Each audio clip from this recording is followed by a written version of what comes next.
there, and welcome.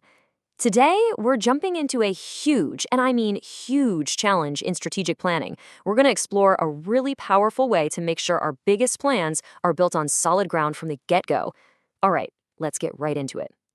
You've been there, right? You're hours into a meeting, the whiteboard is covered in notes, you've filled out all the charts, only for that final strategy to get completely shot down by leadership. All that work, gone. It's one of the most frustrating things in business. And you know what? The culprit, the source of all that wasted time, might just be one of the most famous tools we all use. A tool we've been taught to trust, but one that has this hidden, critical flaw in how we use it. And that tool is the good old SWOT analysis: strengths, weaknesses, opportunities, and threats. But look, the problem isn't SWOT itself. Not at all. It's the completely broken process we've all built around it. Think about it. This is how it usually goes down. First, the junior folks, the team on the ground, they fill out the SWOT based on what they think. Then, entire strategies get built on top of those unchecked ideas. It's only at the very end of this whole long process that senior leaders finally get to see the plan. And what happens? They see it's all based on assumptions they just don't agree with, and boom, the whole thing gets sent back to the drawing board. The source material calls this a sequencing error. We're asking for the critical judgment way, way too late. So here's the bottom line. We are building our most important company-defining strategies on a foundation of nothing more than unvalidated assumptions. It's like we're building an entire house and then asking the architect if they like the materials. It's backwards.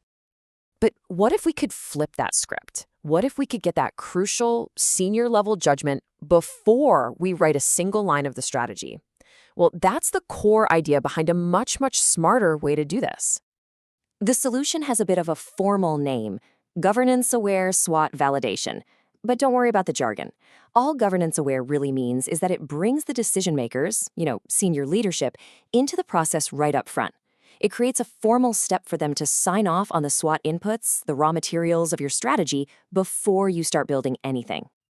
Let's go right back to that house metaphor. You would never, ever let a construction crew just start building with a pile of wood that hasn't been inspected. No way. You'd get the architect to approve the materials first, right? Well, this process does the exact same thing for your strategy. It makes sure your foundational SWOT entries are strong, stable, and actually ready to build upon. So how does this actually work in practice? Let's look at a real-world case study. This comes from a strategic plan for the bamboo industry in Samar in the Philippines, and they used a really clever tool called the 4-column validation instrument. Okay, this is so cool. Let's break down this table. Column 1 is just the raw workshop input, what the team on the ground thinks. It's pure perception. Column 2 brings in the facts: external data, research, policy papers. Column 3 is where it gets really interesting. They used an AI to simulate a critique from leadership. It basically stress-tested the team's ideas by asking the tough questions that senior leaders would probably ask. And then finally, column 4 is the result: the final, validated, authoritative entry approved by actual leadership. It's a brilliant way to separate perception from evidence and evidence from authority. So let's see what this actually looks like. We're going to take a single strength from that bamboo roadmap and watch it literally transform from a kind of vague idea into a rock-solid, actionable piece of intelligence. So the process takes something that starts as this fuzzy, optimistic cloud of an idea and turns it into a concrete building block. For example, the initial idea was something like, we have a strong institutional base. Okay, sounds nice, but what does that mean? After validation, it became much sharper. Presence of multiple state universities and colleges, or SUCs, and Department of Science and Technology, or DOST, regional labs that are actively conducting bamboo-related research. See that? We went from a vague feeling to a verifiable fact. So why the change? Well, the validation process, especially that simulated critique, found some major flaws. The original idea confused just being there with actually being able to do something. It treated a soft idea like awareness as if it were a hard asset, like a factory or a patent. And ultimately, it was just too vague. You can't build a project plan on a strong base, but you absolutely can build one on regional laboratories conducting research.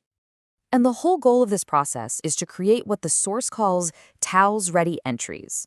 Now, TOWS is what often comes after SWOT. It's where you pair things like a strength with an opportunity to create actual strategies. So a TOWS-ready input is one that's been so thoroughly validated and made so precise that you can just plug it right into that next step to create real actionable initiatives.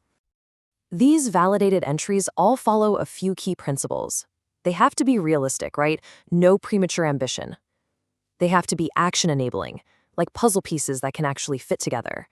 They also need to be neutral, no blaming or finger-pointing. And finally, they have to be concise but super precise. It's not about writing more words, it's about making every single word count. Okay, so let's zoom back out. Why is this seemingly small change, just validating your SWOT before you build the strategy, such a game changer? The benefits are just massive. It slashes all that wasted time and rework. It guarantees that the team and leadership are on the same page from day one, not fighting it out at the finish line. It also makes it a much safer space for junior team members to contribute because they know their ideas are just starting points, not final answers waiting to be rejected. And because of all that, the final strategy has so much more legitimacy and buy-in. It truly transforms SWOT from a simple brainstorming game into a powerful, serious diagnostic tool. And all of this leaves us with a really important question to take back to our own work. The next time you build a strategy, you have to ask yourself, are its foundations built on the shifting sand of perception or on the solid bedrock of validated authority?